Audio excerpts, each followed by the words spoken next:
All right, so let's get started. If you guys have any questions during this webinar, there'll be a Q&A session at the end to answer them. Be sure to send them using the Q&A feature located next to the chat. If we don't get a chance to address them during today's webinar, we'll follow up with you after the session via email. Okay? So hello, my name is Dr. Abraham Montalvo. Welcome to the webinar focusing on ClinicCAD. I would like to thank you all for joining, and I would like to thank Medit specifically for this opportunity to share some basic fundamentals on Medit and ClinicCAD as a general dentist. Here are some of the things to expect this evening during the session. What you'll learn, chairside design. This will be a step-by-step demonstration, so I'll try to break everything down as simply as possible. And then we'll do some scanning, some design, and then you'll see, me fabricate some restorations using the Medit. So you'll see this in a practical case, and then some tips and tricks along the way. Okay. Before we jump into this event, I would like to spend a few moments to introduce myself for those who don't know me. Again, my name is Abraham Montalvo, but most friends and family just call me Abe for short. My dental journey started in 2009. Right out of high school, I became a registered dental assistant. After a couple of years, I joined 3Shape as a trainer, where I traveled around North America, educating clinicians how to leverage dental technology. Also, trained a bunch of local dental schools as well, Utah, USC, Loma Linda. After leaving 3Shape, I was able to expand my digital skill set when I began using Medit in 2018 with the i500 at Young's Dental, now US Dental. And now I currently practice in Los Angeles, California, and am involved in clinical research and development at Loma Linda University Center for Dental Research. Here's a case I was able to complete in dental school using a more traditional workflow, utilizing expensive lab software. The patient came in with the 3 failing crowns, 11 through 13. Notice the open margins and the fractured crown. Here's the bite wing that shows some questionable margins. A digital impression after the crowns were removed. Here's the digital wax up using expensive and external lab software. The case is then delivered a few weeks later, and this is what that looks like. The final bite wing and the post-op image. I share this case because I'm stoked at the outcome, but it also highlights the issue of the last 15 years in digital dentistry.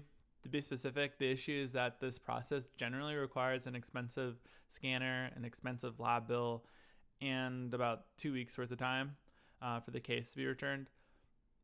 Now more than ever, we are seeing a deflationary cost in data capturing or scanning, computer-aided design or CAD, and manufacturing, right, or CAM. This is what makes Medit particularly special, all while providing seamless and integrated workflows. With that said, let's jump into it. This is my daily armamentarium, a Medit i900, ClinicCAD, the Sprint Ray Medit, and a Fujifilm X-T5 with a 80mm macro. First, I would like to highlight a special but forgotten and often overlooked feature of the Medit, that being the HD tool seen in the toolbar below. This HD feature, like the name suggests, allows us to get higher definition images of the prep. Generally, I'm reserving this HD scan just for the prep. And it's important that we get all the angles of the prep as well. So you'll see me angle the scanner to make sure I get the contacts here. Okay, so here's an image of the prep without scanning with HD. And here's the same image with HD on, so you can kind of see the differences there. Here they are side by side. Notice the image on the right, the HD prep has better defined margins. Another helpful tip is just ensuring that the preps are always really dry as well when scanning with this HD feature. Here's where things get a little nerdy. This is the wire framework of the same prep again, with the HD being on the right side. You can see the difference with the higher triangulation and detail on the right side. I think my head's covering it a little bit, but you can see that right above my head. All right, let's jump into an actual case here. This patient presents with number 2 occlusal, number 3 distal, and occlusal, and number 31 occlusal decay. 31 is scheduled on, for this session, we're going to focus solely on 2 and 3, okay? This patient also needed SRPs, so that was done prior to us starting on the restorations. All right, so here's a quick scan recap or intro for those who are maybe new to scanning. When scanning the maxillary arch, you'll see that we always start on the occlusion, then we go buccal, then lingual. As we go through that anterior region, that canine through canine, we always make sure that we're rocking buccal and lingual. For the lower arch, we'll do occlusion, lingual, and then buccal. So it's just, it's a little different. We just kind of swap that buccal and lingual. It's important to keep the teeth reasonably dry while we're scanning. All right, so pretty easy. You can see that we're able to finish the scan pretty quickly here.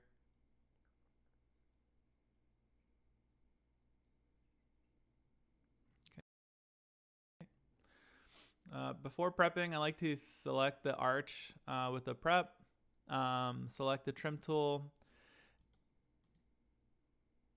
Let's see if I can push play here.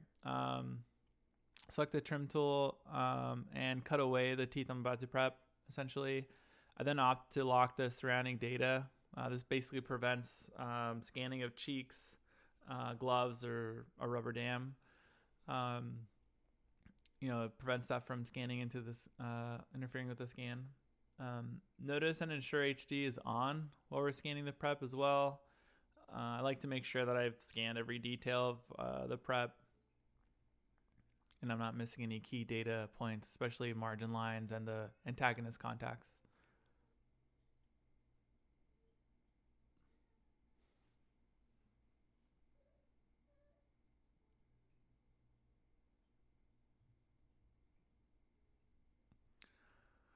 Okay, so once you're able to scan with HD on, it's nice to use the result preview soon after.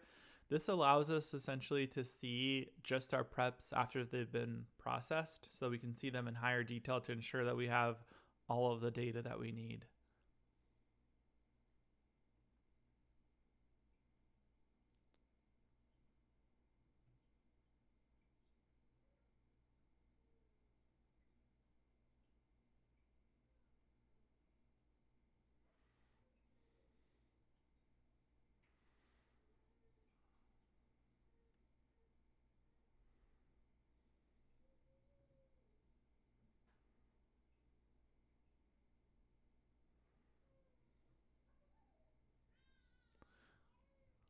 Okay, once we like our scan, we can then go into ClinicCAD. Before we jump into ClinicCAD, here's an intro image of the prep and a screenshot of the scan. I think number 3 might have a small undercut here, but I don't believe this will be an issue. We can also confirm that in ClinicCAD as well.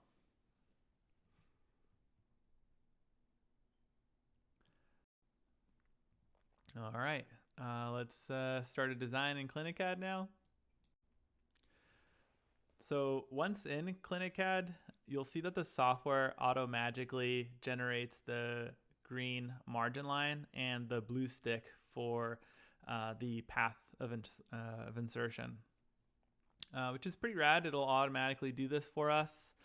I think it's correct 90% of the time. That path of insertion is set by that margin line. So as we adapt or change our margin line, you'll see that that path of insertion will change.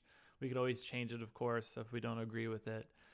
If I need to make large changes for the margin line, then I'll just delete it. You see that I did that just now on the top right, and then I'll go by and I'll basically create a new margin line. You'll see that like little circle there, that little grid. That's really nice because that allows me to kind of see where that finish line is. And I usually like to be just right above that.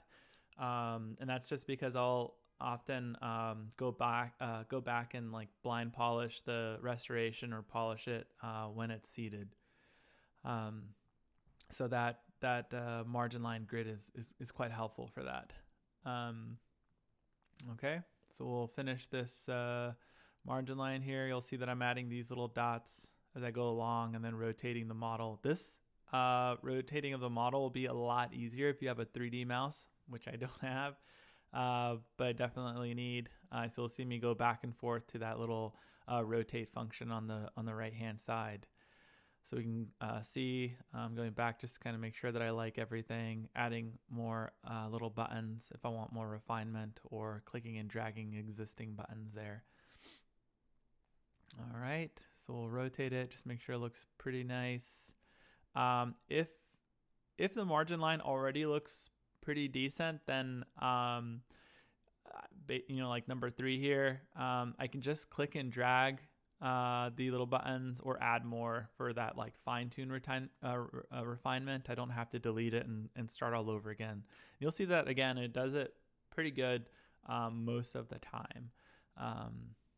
And I'm sure it'll get better with time. Also depends on the prep as well. Also depends if like the prep is super dry or not. If the prep is kind of like wet, or there's like blood or saliva on the prep, then it'll get kind of washed out or kind of soft. So then it becomes less of a defined margin. So again, just making sure that we use our HD feature and making sure that things are really dry definitely goes a long way, especially in design. All right, so we'll go ahead and finish this up here. We'll hit next. We'll see that ClinicCAD now places library teeth over the preps. So it just automatically does that. If we want to mirror the contralateral tooth, then we simply hit that slider there, and then we select the tooth that we would like to mirror. Here I'm selecting the contralateral, so 14. I just rotate them all around just to make sure that we're only selecting that tooth. Sometimes the selection will include some gingiva or neighboring teeth, so I just want to make sure it's only selecting that one tooth. For tooth number 3, however, we'll just use the library tooth that it's giving us. We can choose a different library tooth on that drop down menu there on the top, just right above my head. What's really cool about Medit is that you can actually now scan different teeth and generate your own set of libraries, which I find quite fascinating. I don't know if any other scanner allows you to do that, but as far as designs go, I think that's pretty rad. Okay, so we'll see that now the software is gonna bring that design to the margins. And here's where we can get pretty artistic. We can use the add, subtract, and that smooth tool. Those are basically what I'm cycling through just to kind of get this like really nice anatomy. So you'll see me work on that transverse ridge. I'll work on the contacts with this as well. I'll be honest, this can take a little bit of time, especially at the beginning.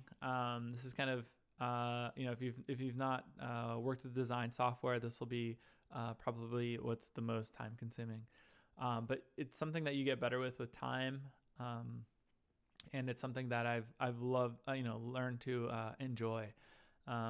This is also something that a lot of clinicians will have their assistants do. I haven't gotten there yet. I like designing things myself, just because I like to see, what that outcome is, right? So I'm still trying to see kind of what works and what doesn't. So I think eventually I'll pass this along to a dental assistant, but as of right now, this is something I find a lot of joy in. It lets me be creative. Okay, so we're gonna just skip to tooth 3. You'll see that I'll use the subtract tool just to, create these deep fissures here. I like to personally I like to exaggerate the anatomy and create these like deep fissures and pinched out ridges. We'll see kind of what this looks like. You can kind of rotate them all around again, just using that subtract tool quite a bit. We can also add and change our brush strength and brush size as well.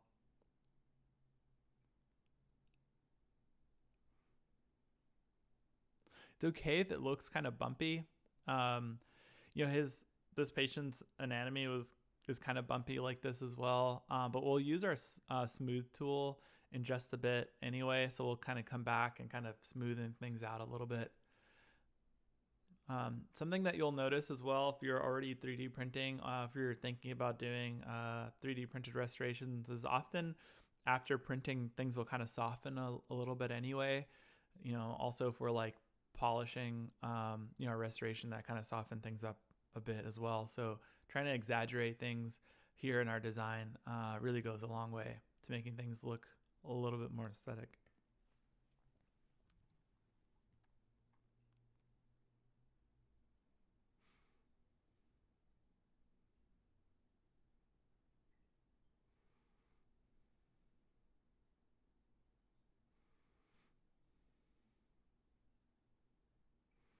Okay, so you can kind of see what that looks like. Now we're going to go in with our smooth tool, kind of smoothing things a little bit, because things look maybe a little too exaggerated to some, but so far I'm liking this.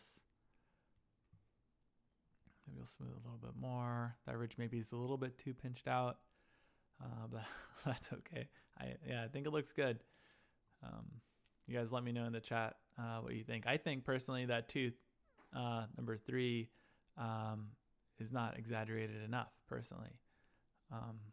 So we'll go ahead and add some more detail there. Okay. I want to go over parameters here. So we'll see on that right hand side, we can hit that parameter setting, hit that little gear. And what we want to do is we want to add our printer or our mill. So we can see that sprint ray is already an option. Midas isn't. I'm sure that'll be included in a future update. We'll hit ceramic crown for now. And then we'll register this. I'm going to change the name to reflect Midas because this will be my Midas settings here. We'll see that minimum thickness is already set to 0.3 for inlay or veneer. I'm going to leave that, even though I'll probably want to be around 0.5 for an onlay or an inlay. I'm going to go down to the cement starting point. I just want to put that to 0.2. That's essentially where we start creating that cement spacing. We see that cement spacing is at 100 microns, which is fine. Some might think this is quite large, especially if you're doing a lot of ceramics. But for 3D printing, this is where we want things to be. Again, I'm going to enforce a minimum thickness for our onlays, our inlays at 0.5. And then we'll hit apply here just to ensure that we have that minimum thickness. Okay.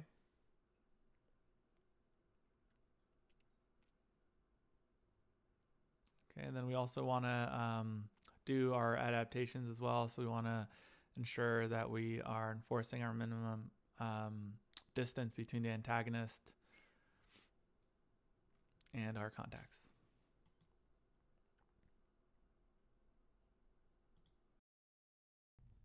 Okay, so for those of you who don't have one of these, the Medit is super rad. I've been using it to print out most of the class 2s as of late. This thing honestly made me like doing class 2s. It kind of makes class 2s pretty exciting, if I'm being honest. Something I never thought I'd say. The printer takes around 6 minutes to fabricate a crown or an inlay. We then spray the restorations with 91% alcohol. We micro brush it just to make sure we're removing all of that excess resin, and then we quickly dry it with a air and water syringe or compressed air, and then we throw that in the nano cure, and that takes around like 3 minutes, and then we cure it again in glycerin, so we're curing that twice. Okay.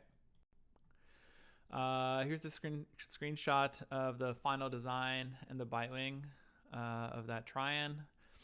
Really loving the anatomy here on the left-hand side with ClinicCAD. I know that to some, again, it looks a little bit exaggerated, but I'm finding when it's printing, it becomes a little less exaggerated again. And then also when polishing, right? So I would say try to be a little bit more over the top than less. It would be my tip. Here's an image of the inlays cemented prior to polish, and bite wing of the inlays cemented. Super impressed with the margin adaptation of the restorations and just the box of number 3. Like, just was super stoked of what this looked like. Yeah, I mean, even at 100 micron cement spacing, I think this is like super rad. Yeah, really stoked with this. All right, well, that sums it up. Thank you all for your attention so far. We're now moving into the Q&A session. If you haven't already, please submit your questions using the Q&A feature located next to the chat. The Medit team is also online and helping keep track for any questions that may be missed. So let's get started. I see a question here at the bottom. It says, what is your bonding protocol? Okay, so for the Midas crowns, those are resin ceramic. So we're using a resin cement. For this particular case, we used Adhese and Verilink LC. And then we also air particle braid the intaglio, obviously before cementing. And that's been really nice. All right, let's go over another one here. Next question. What is the minimum thickness and cement thickness? Okay, so this is, I think we kind of covered this, but I'll try to do my best to answer this. So it'll be different for different materials, of course. But as far as like Midas goes, from what I read and what I've seen, it's essentially, we want to be at like 0.5 millimeters or greater. I think, it's possible definitely to print thinner, if we're doing different indications like a veneer. But as far as cement thickness goes, everything so far has been great at at 0.1, excuse me. With that said, though, I want to acknowledge again that seems quite large for like ceramic restorations. I think that generally is like a lot smaller, like 0.02 to 0.06, right? But yeah, common trend though I've seen is like using a heated composite, for example. I'm sure that'll use a larger cement spacing, but that's not something I've like messed around with too much yet. But that's something that I'm wanting to. Once I do that, then I'll try to report back to you guys. Let's see.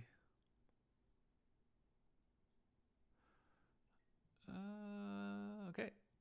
Here's another one that says, why blind polish? Okay, so basically, it's just like a offset that a lot of design software has. So often it'll create this like margin offset. So that's something that we're trying to polish off. So we create that just to protect our margin lines on our restorations, and then we as a lab technician or as a provider, if you're milling your own stuff or printing your own stuff, you're just basically polishing the ends of it.